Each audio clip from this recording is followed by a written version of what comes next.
Hi, I'm Rick Kaler. Thanks for joining me. What does a private equity firm do? You might not know, and you may not care. Yet it's possible that one of these specialized companies might own your favorite restaurant or even your hospital. Private equity, called PE firms, are investment companies that buy private businesses with a goal to increase their value and sell them at a profit. They focus on private companies, not public ones, because they can make a significant change without the regulatory security and public pressure that come with publicly traded companies. A common strategy for PE firms is to make a short-term investment with the goal of achieving quick profits.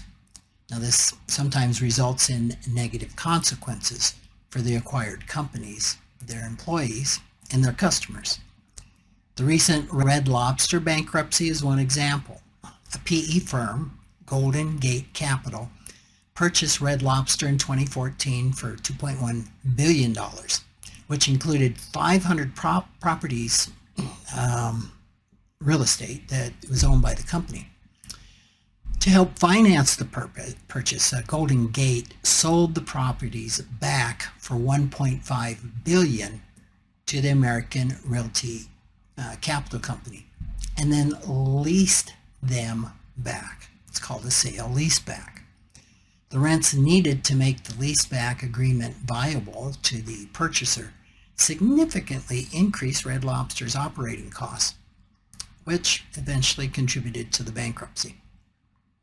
While Golden Gate Capital quickly recouped a significant portion of its investment by selling off the properties for $1.5 billion, Red Lobster was left financially strained. An academic report that research companies bought out and indebted by private equity found that they go bankrupt 10 times more often than companies not purchased by these firms. So I think you can safely assume that the investing PE firms were enriched by each bankruptcy. Now, why might this matter to you? It could potentially affect your health, as PE firms are acquiring more for-profit hospitals. The subsequent staff cuts and other efficiency measures might increase health risks as well as profits.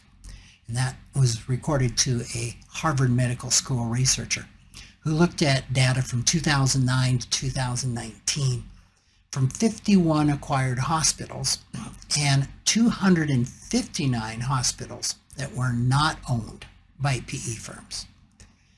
The PE acquired hospitals saw a rise in infections, a 27% increase in patient falls, and a 38% increase in infection from IVs. It's not a great track record. PE firms now own at least 460 hospitals in the U.S., which is 30% of the country's for-profit hospitals. The impact for patients, it isn't reassuring. An example is LifePoint Health, that's owned by Apollo Global Management, ranks near the bottom in a variety of measures of health outcomes.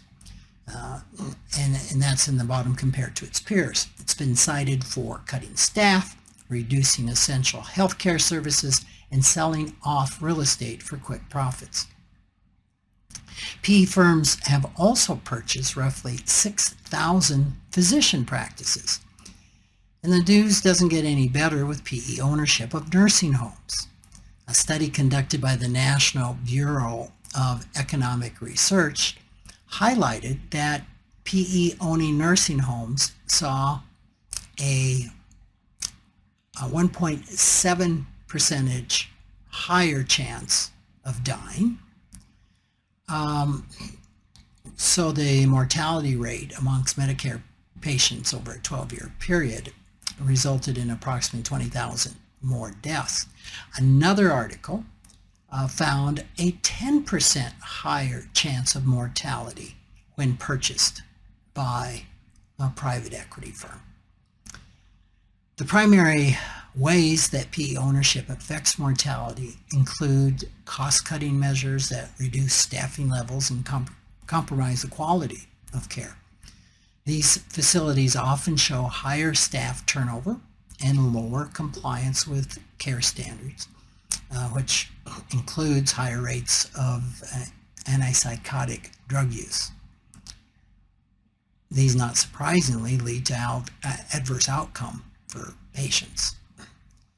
The trends observed in nursing homes suggest that assisted living facilities under PE ownership could also potentially provide standard or substandard conditions for residents. The financial strategies employed by PE firms, such as leveraging buyouts, prioritizing short-term profitability, often come at the expense of quality care. Before you commit to a care facility for yourself or a loved one, it'd be a good idea to research the actual ownership. If it's owned by a PE firm, the company's financial well-being may well be a higher priority than the well-being of those who rely on the facility for their care. Thanks for listening.